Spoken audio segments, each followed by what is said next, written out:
Okay, sorry to... Oh, what was that noise?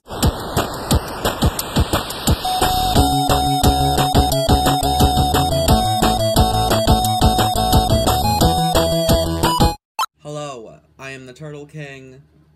Welcome to a fucking story. So, I have tea for this, and it says, how can you speak 6 languages and sound like a dick in every single one of them? Because I'm a DC whore. I would also like to state, I am religious myself, but these people give other religious people a bad name. Like, this story is why people think that all religious people are fucking insane. Also, if you hear a whirling noise, I don't want to hear about it in the comments. It is fucking cold down here. I have a heater on, a little space heater. Also, if the light drastically changes, that would be because my ring light is broken and, like, can't charge it. So that's fun. So I went through a period when I was, like, 18, about to be 19, where I was, like, living on someone's couch. I call her my mom to this day, jokingly. She's a wonderful lady. But so I spent a lot of Fridays at an LGBT center that let out at like 9 p.m. Here's the thing.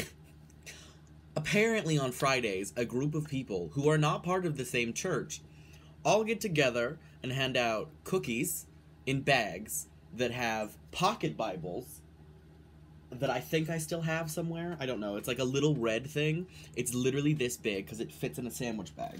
I don't know what the fuck happened to it, but I used to have it because it was just, I was shook by this entire experience. It's late. I'm tired. I don't have time to talk to strangers. And my phone is dead, meaning I can't pretend I'm listening to music. I have not been unfortunate enough to have been stuck downtown where the bus plaza is when these people are out. So I was not aware that they were there. It's summertime. I'm just trying to live my best life. And these people are walking around and I see them walking up to people and I'm just like, let's just avoid eye contact. Maybe they'll go away. Maybe if my hair wasn't purple at that point, so I didn't bleed gay yet. I am trying to avoid eye contact, which I do anyway because autism. This girl comes up to me with a bag with a cookie in it. And she was like, would you like a cookie? And I see that it's oatmeal raisin. I don't like oatmeal raisin, but I felt like she wouldn't take that as an answer. So I said, no thank you, I'm allergic to raisins. Which would be enough for any normal person to be like, oh, okay, would you like a different one? Or, oh, okay, sorry to... Oh, what was that noise? Oh, okay, sorry to bother you. I didn't realize that you had an allergy. And then walk away. Not this girl! This girl goes, well, you know, with the power of prayer, that can go away. And I just was standing there dumbfounded because I was like, you cannot be that crazy. No, she was that crazy.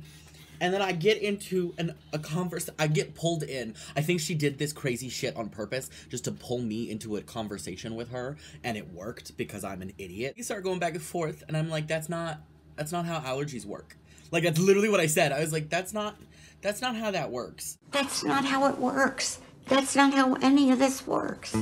And she was just like, oh, I've seen people stand up out of wheelchairs through prayer. Mind you, this is downtown Spokane in the plaza, which is where all the buses go, and, like, has a pretty shitty reputation. So I think maybe she thinks I'm high enough to believe her bullshit. I'm not. It wasn't high. It wasn't high at all. Wish it was, because then it would have made this conversation seem like something that just came from my stupid brain, but it wasn't. It happened, and I was just left to deal with it. The girl and I are going back and forth for a while, and then we gather a small group of them.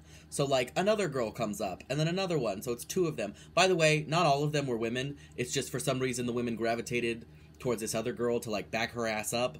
And then finally, she was just like, are you a believer? I was like, yeah, I am.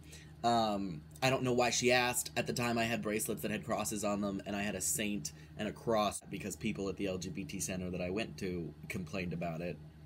Not the staff, the kids, which I understand why. The conversation turns towards, I had a ring on my finger. It's too big for any other finger but this one, which is the wedding band finger.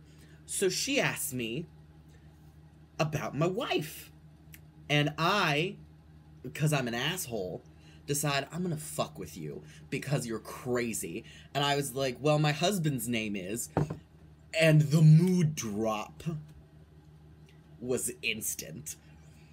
If you don't know, I've talked about this on TikTok before. If you're crazy or like an Uber driver, I just like to fuck with you. Because you gotta make your own entertainment. And, ooh, bitch. I'm creating someone that a crazy conservative, and not all conservatives are crazy, but this one definitely was, couldn't be, like, angry about. And I was just like, yeah, he like, he's in the military, and he's away right now, and all this shit. And I'm just going, and I'm watching her reaction, and I can see the conflict, which is what I live for. Because she's like, he's in the military, but gay. And, like, it was funny as fuck to me. And then we get into an argument. I get pulled into this argument with this girl, because the bus that I have to take, by the way, only comes every, like, fucking hour after a certain time of night.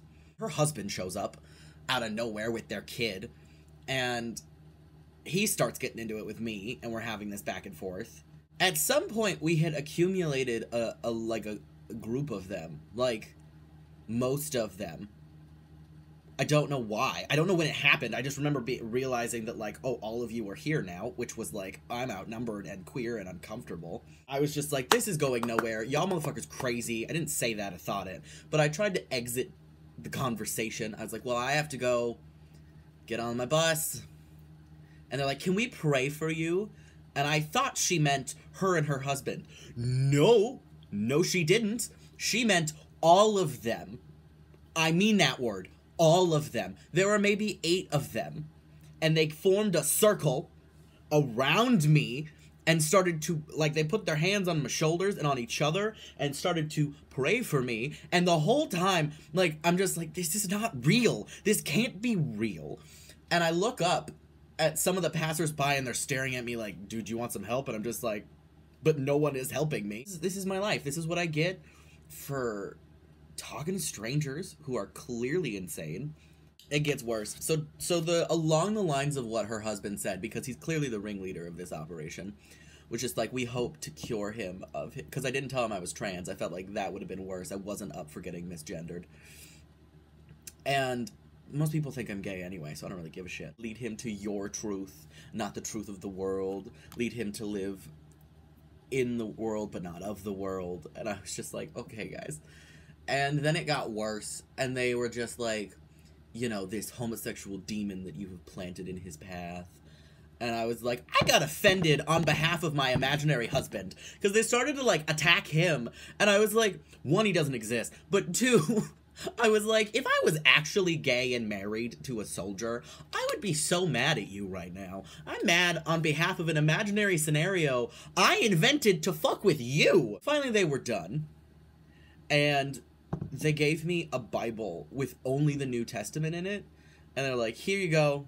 I was like, I have a Bible, but thank you. Moral of the story, if you're gonna be a street preacher, that's fine. But please, like, do your community of street preachers a service, and don't be insane. Prayer can cure your allergies, bitch, please. I have been the Turtle King. This has been a story time of just mess. Thank you so much for watching.